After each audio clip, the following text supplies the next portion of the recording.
Hello and good morning, good afternoon. Uh, this is video 719, which is kind of going to be kind of a weird little video. If you prepared for some weirdness, to begin on a very positive note, um, this morning I had a really good, in-depth conversation with my daughter, which I won't share the contents with you other than just to say uh, it was very nice to talk with her. And a little bit of background just to bring you up to speed. About 3 or 4 months ago, I finally convinced her to go see a therapist. I had been offering it for a long time and finally convinced her that it was okay to see a therapist, a counselor. It doesn't mean you're crazy. You know, it would be someone, not me, that she could complain about me to. You know how that goes. But just to talk of her feelings and just let it out. And it has been so good for her. And the counselor even suggested we kind of have a come to Jesus night where it was my ex-wife and me and my daughter. And Katie was able to express some feelings that she'd been having and about my transition, which is why I'm making a video on this channel. And I just wanted to share just how, I'm going to say liberating, but I'm not sure if that's the right word, but it's very, very nice to give the child a chance to talk to you without fear of you opening your mouth and saying something, for you to listen to what the child has to say and to not take it, not be defensive, not just to acknowledge, which you don't need a counselor to do, obviously. But there are some things I think my daughter was able to share because she was talking to somebody else. And that's true about psychotherapy anyway. But it just was very, very, very nice to enable her to do that and to give her a chance. And there was some things that were negative about me. Imagine that. Um, and so, like I said, it was just very, very, very nice. And the reason why I mentioned that today is because this morning we had a good 2 hour chat where we kind of went back over some of the things that she talked about a month ago. And again, it allowed her to pick apart those things. And hang on, I think we got, I'm in here. Oh my goodness. I know he loves me. I miss mommy. Anyway, um, so like I said, I just want to make that just, if you're a parent, um, it helps. I hope that if you are a parent and you transition, doesn't matter, trans woman, trans man, non-binary, that you have the ability to allow your kids to give you some feedback and clear the air a little bit. I can only imagine the amount of damage that would have been done if she had not been able to share those things with me. Things that maybe she would have taken when I died. Things that I wish she would, she would say, I wish I would have shared with Robin. So it's just nice, and it's nice. I think too. My mom had made a comment too about knowing your teenager when they grow up and become kind of a young adult, that you can kind of sit and talk about the past and listen to what they have to say. When the child becomes an adult and understands that the parent did the best they could do with what they had at the time, you know, it's kind of nice. So it's a very positive thing I share with you. And then the second thing is about letting go. And maybe that's not even the right word for it. Um, About 2 months ago. About 2 months ago. Well, let's rewind the clock even more. About 8 months ago, I was going through a lot of problems. And I was like, let me go back to the transgender support group and kind of share my feelings. I left the support group because my local support group because it had become so geared towards the initial transition stage. It kind of left us old fucks behind. And uh, so I came back to it. And also too, you have that part of you that wants to give back to the community. Someone who listened to me when I was 16 years old in Atlanta, when I started to think about I was transgender. I wanted to provide that to someone else to give back. And it was good for a little bit, but it was lacking. And about a month ago, maybe 2 months ago, I kind of came to the realization that the support group, um, I felt like I had outgrown it and I had given back to it. I had outgrown it. It was time for me to kind of move on. And another issue that I had with it is that um, the support group had become a T asterisk support group, which you would say, well, that's kind of the way it should be. It should be all inclusive. Trans women, trans men, binary, nonconformist, whatever. And the support group had become the scope had become so wide that it lost, in my opinion, substance. It was such, instead of being focused on a specific thing or talking about something, it had become this all-inclusive scoop.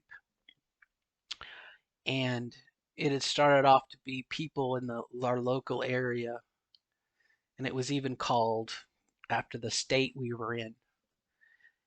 And instead, it kind of became this like shopping mall.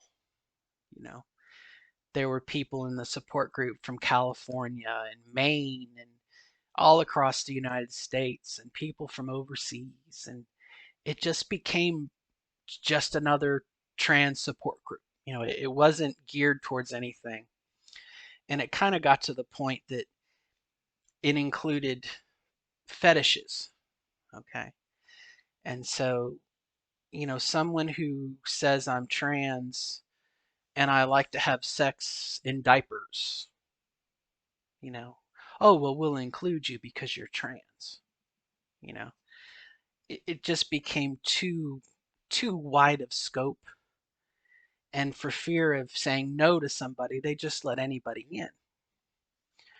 Uh, as well as it became somewhat of a money-making scheme for people to kind of log in and say, "Oh, um, I'm selling, um, I'm selling serum to grow hair. So, trans women, if you're losing your hair, if you have male pattern baldness, you want my trans hair growth serum." And you're like, this is a support group. You don't go to your therapist if you have one and you sit down, your therapist says, now, before we begin to talk about your issues, I want to share with you the miracle cure. You know, it just became so, like I said, and it became like a shopping mall. Oh, we're going to provide this and we're going to provide counseling and we're going to have seminars and we're going to invite speakers in and you want to come, we're going to have an annual festival, we're going to get together and talk and have a parade and it just became so wide of scope that I was like, it's time to move on. And so that's kind of what I did. And uh, as I had mentioned before, other trans women, um, particularly ones who mentored me, for lack of a better word, I noticed they too move on. There just becomes a day when you move on, and it doesn't mean it's because you're a bitch. It doesn't mean it's because you don't care. It doesn't mean that you're selfish. They just move on. The problems stay the same, but the people change. Anyway, so I reached a point where it was time to move on. And I kind of look at my transition as a bit of a blip on my timeline, a bit of an obstacle that I overcame. And now I'm interested in pursuing my life beyond that obstacle. I'm asking myself, well, what do I want to do? If I was a cis woman, well, what do I want to do with my life now? Do I want to pursue volunteering? Do I want to pursue another degree? Do I want to become a pastry chef? Do I want to become a news reporter? What profession do I want? How do I want to make money? How am I going to support myself? How am I going to be the full person that I want to be? And there's a part of me that feels that I know for myself, and that's why I need to keep saying me, because it's my situation. Everyone's different. Your mileage may vary. But there comes a time when I feel like if I keep living in that blip and I keep, you know what I mean? If I stay anchored to that transition in my life, I'm never going to be able to move on and pursue other things because I'm stuck. And so, you know, um, and another thing too is there are certain people who I have met on this journey in Atlanta, especially. There's one woman. She called herself a fag hag. That was what she called herself, and she would nurture gay men who were coming out to themselves. And she was a great resource for them as they came to terms with who they were. But eventually they would leave her because they were ready to move on. And her niche was that, fag hag. Her niche was to help wounded people. And I guess that would be my thing is that I would say to someone else on this path is you are going to in your journey you might encounter someone like that who is a fantastic resource. Can be a fantastic resource when you need it. But they're not going to move on. You may feel like you need to move on and you're ready to put some things behind you. But that person is not they're not going to move on. They want you, whether they say it or not, or whether they've realized it or not. They want to keep you,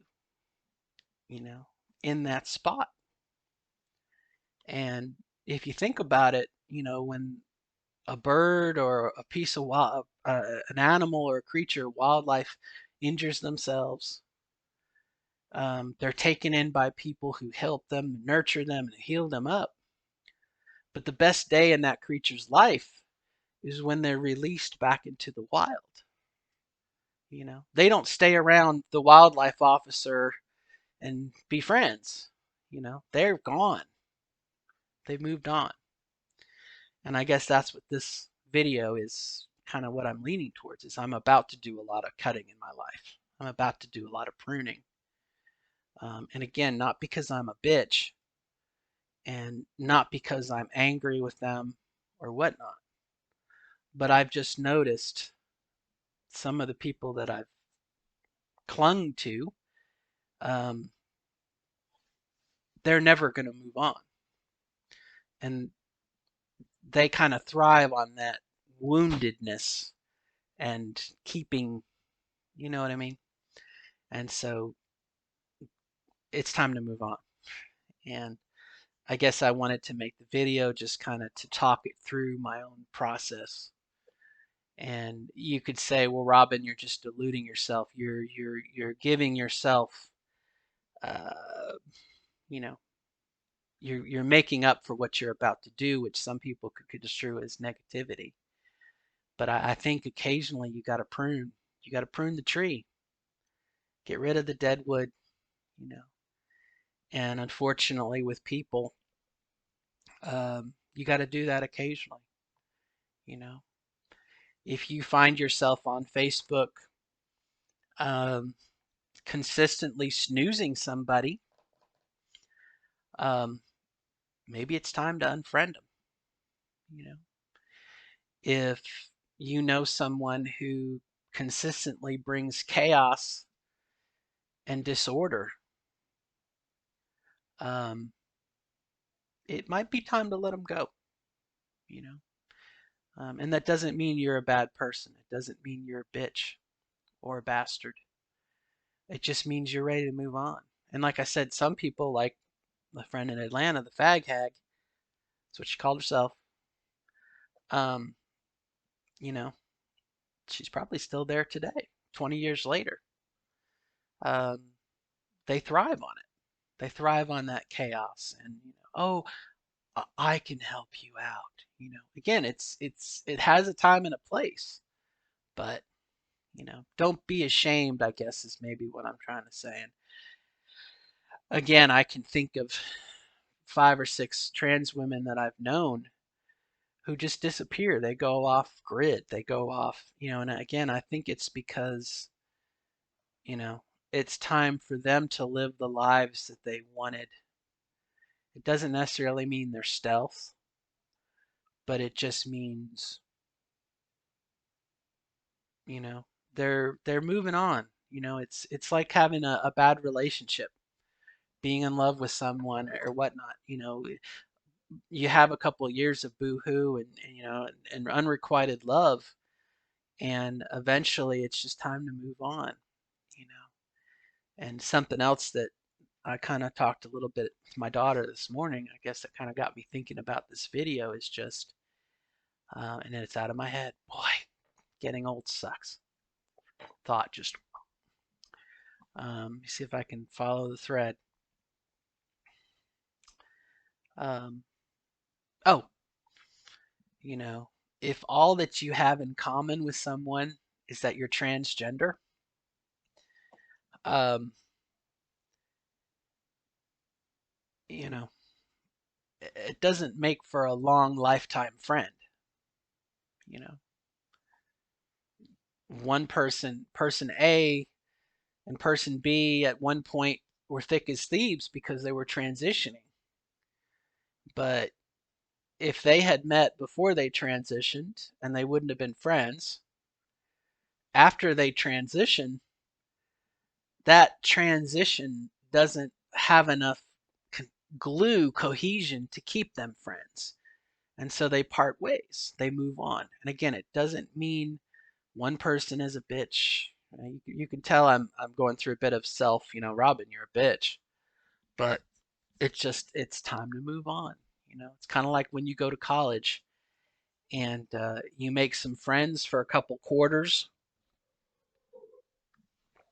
or a couple semesters, and you can talk about the one course you had together only so many times, and they move on and you move on. So I guess the gist of it is, be aware that it may, as part of your transition, some of the people that leaned heavily on you and maybe you leaned heavily on them, there comes a day when that's over. And in some ways, to move on, that's kind of what I found. And uh, like I said, I noticed I was snoozing people. I was consistent. There's one person I'm going to cut today. Um, I've snoozed for the last 6 months because, you know, they're 4 years into their transition and they're still posting pictures of them putting on makeup. And it's like, you know, I get it. I lived it. I went through it. First 2 years, oh, look at me. I'm going to try this. Is this a better foundation? You're trying to learn different things. But, if you're, I mean, and maybe we're different, and that's where we're different people. I'm definitely not a makeup person. Okay. I thought I would be, but I'm not.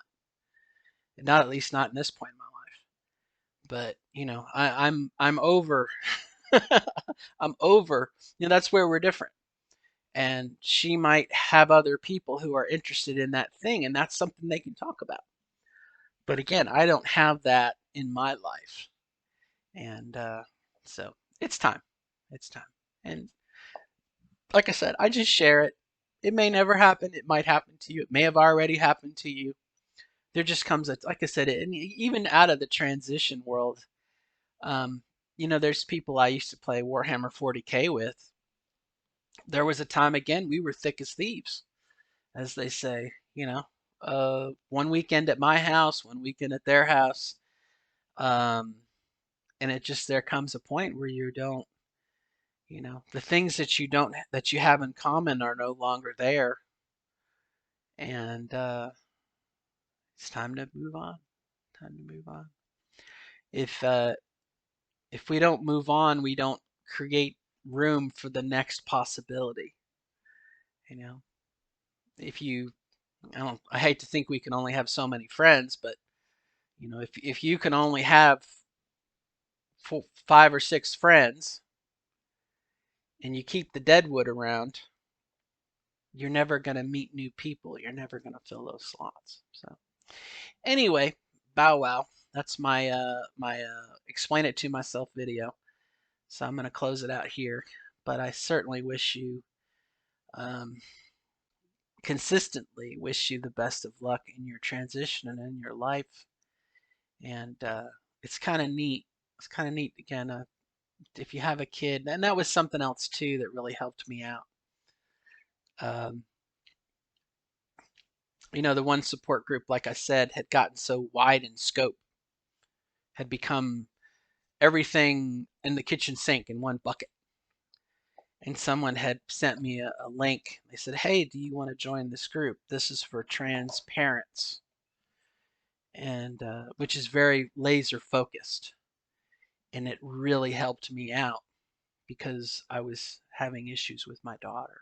You know, it was so focused on what I needed at that moment, and it helped me out.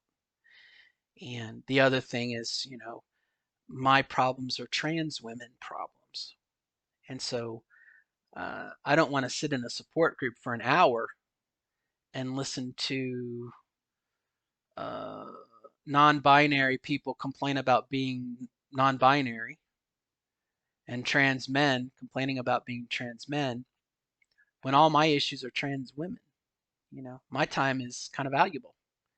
And you probably think, well, Robin, that's heartless and callous of you, but I got to be honest with you. There's a time and a place, and I'll happily listen, and I support you and everything. But if I'm having a burning issue and you spend the bulk of the time talking about something that has no interest in me, and I have no ability, I have nothing to offer, then it's time to bail and whatnot. So I guess I'll leave that to you. If you're not getting anything, and there's definitely stages to this process. When you start off, you want as many friends as you can have because you want that support network. And over time, you realize that just because you're transgender doesn't mean you're a good person, and it doesn't mean you're going to be a good friend. So, on that note, hope it's not a negative note. I wish you the best of luck, and I appreciate you checking out the video here. And we will move on. All right, till next time. Whoop, gotta get the mouse in the right spot.